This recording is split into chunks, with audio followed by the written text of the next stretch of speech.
WGCH NewsCenter time is 8:21. I'm joined in studio now by Greenwich resident author Victoria Caputo. Has a new book out called The Storyteller. Good morning, Victoria. Good morning. Thank you for having me. All right. We were talking about this. It's been about 5 years we had you in about the first book that you wrote. Yes. That one is called Trust Me, Through the Eyes of the Survivor, and talks about my journey with mental health struggles and overcoming them. And it's very autobiographical, self-help.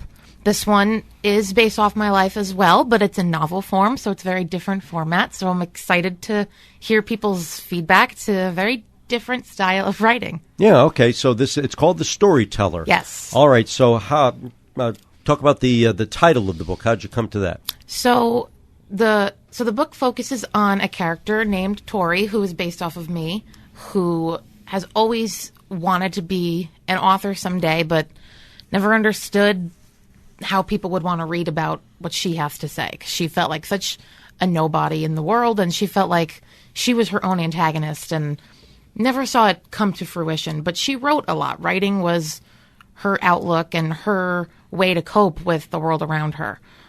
So in the book, you not only hear the narrative side of it, but you also will read a lot of her own writing. And I won't give it away, but in the book, she talks often about her writings and how important they are to her and to her story and how they get her to where she is. There's been a lot of things that have been suppressed in her mind that her writing sometimes brings out. You will also read in the book, you'll have a glimpse into her dreams. She has PTSD and is very prone to nightmares and night terrors, and you kind of get a glimpse into what's going on in her mind in that way, as well as her writing, and how those nightmares kind of remind her of all the things she's tried to suppress, and all of that emotion goes into her writing, and she just wants to be heard but is afraid of being rejected. So the whole book is really about her telling her story and hopefully someday following that dream and that passion.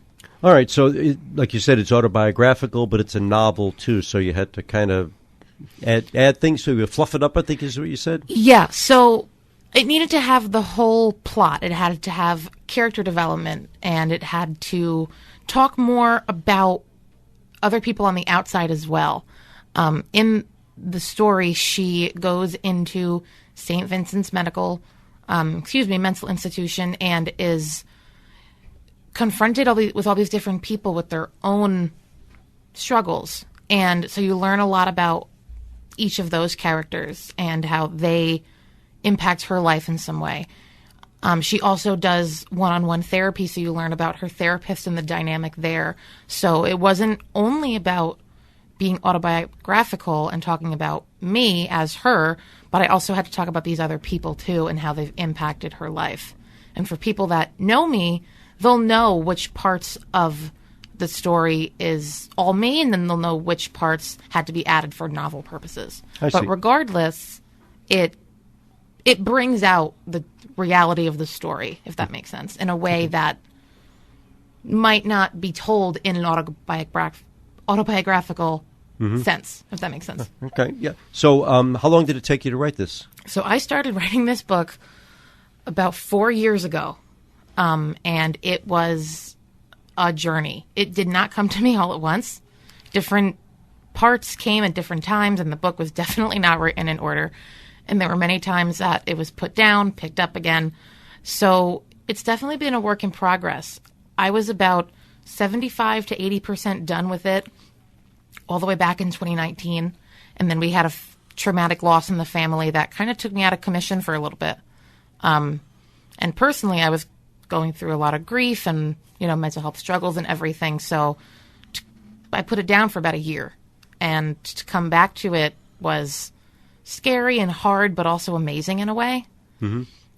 And so to finish it felt amazing. And then we had COVID, and COVID slowed down the publishing process. So it's been quite a few years and that this project has been in the works. Do you feel that the loss that you had may have changed the way the book was written? Had there not been that? Or did it kind of come out the way you thought it would come out from the beginning? So it definitely changed some aspects of it.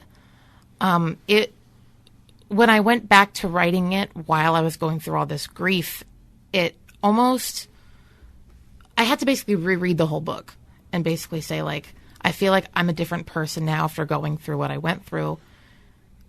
And I want it to come off as me, because while it is a novel, this character is still fully based off of me.